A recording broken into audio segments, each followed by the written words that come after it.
O'rtoqlar hammaga salom. Sizlar bilan Aida Taro. Shaxsiy rasklad qildirmoqchi bo'lganlar WhatsAppdan aloqaga chiqasizlar. Menda boshqa hech qanaqa sayt yo'q. Xo'p, o'rtoqlar, bugun kartangiz savolim. Bir hafta ichida hayotingizda nima sodir bo'ladi va nimalar bo'ladi? O'rtoqlar, bu общий расклад. Kimgadir tushadi, kimgadir tushmaydi. Личный расклад qildirmoqchi bo'lganlar WhatsAppdan aloqaga chiqasizlar. Xo'p, qani ketdik.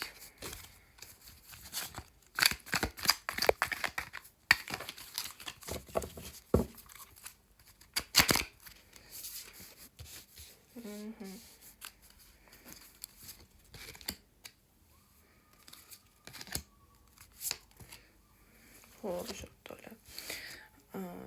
Bu hafta qizlar davrasida bo'lasizmi yoki sizni anaqalaringiz ko'pmi, qiz dugonalaringiz ko'pmi? Sal ehtiyot bo'lasiz. Chunki ozgina sizni ko'rolmaydiganlar va sizga yolg'on bir ma'lumot beradigan inson, ayol yoki qiz bola dushmaningiz chiqdi, yolg'on ma'lumot beradi. Tushuntira oldimmi? Yolg'on ma'lumot.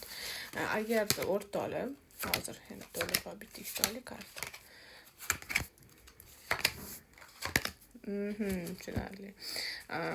Mani kuzatayotganlarda turmushga chiqqanlar, eri borlar yoki bir yigiti borlar. Xullas, qisqa qilib aytganda parachkalarga tegishli.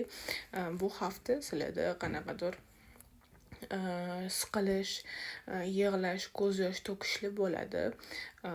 Nimaga desangiz, sizni partnyoringiz tomonidan ayrilish anaqasi etiladi, ya'ni qarorga keladi. Chunki bilasizmi, uni xarakteri tepsa tebramas bo'lib chiqdi. Yo unaqa, yo bunaqa. Bitta aniq net qaror bera olmayapti. Bola ko'p o'ylayapti. Miyasi bilasizmi, shar bo'ladi. Sharga neni sanchisangiz portlaydi. Xuddi o'shanday bo'lyapti. Bir unday, bir bunday qarorsiz bo'ladi va bu hafta qanaqadir bir qaror aytadi. Siz o'ylaysiz, siqilasiz, yig'laysiz, yaxshi qaror bo'lmaydi va u bola bilasizmi, siqilishingizga arzimaydi bo'lib chiqyapti. Moddiy taraflama bolani mablag'i unaqa zo'r chiqqani yo'q.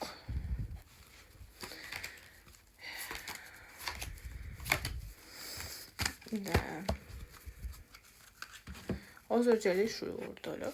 Sog' bo'lamiz, salomat bo'lamiz.